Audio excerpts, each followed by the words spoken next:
Lorsqu'il dédicace son livre, Yves Mallory constate l'émotion que suscite le récit de sa vie en EHPAD. Ah, il ne faut pas pleurer. Bon. Mais si, enfin, non, mais c'est pas forcément par tristesse. Hein. Je trouve ça formidable ce qu'il a fait. Les mots, il a su les dire.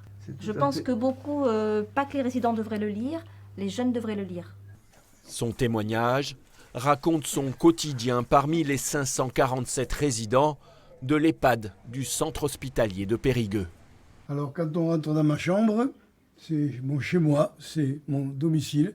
À droite, le portrait de mon épouse et le mien lorsque nous sommes mariés.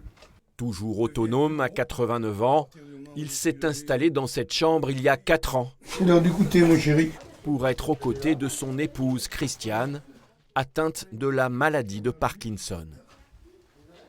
Elle est toujours dans ma tête, comme moi, je crois, je suis dans la sienne. Je suis rentré par amour, je peux dire.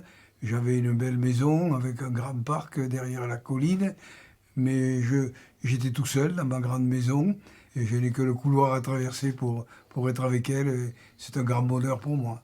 Le personnel de l'EHPAD fait de son mieux pour prodiguer soins, empathie, attention. Son livre raconte aussi les souffrances des personnes âgées lorsque les soignants ne sont pas assez nombreux.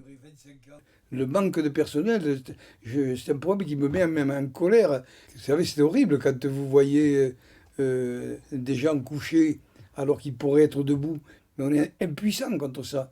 Parce que les soignantes qui sont des dames admirables de dévouement dans leur ensemble et tout, elles ne peuvent pas faire autrement. Et elles nous le disent, vous voyez, on est 2, on est 3. On ne peut pas faire, on ne peut pas être partout.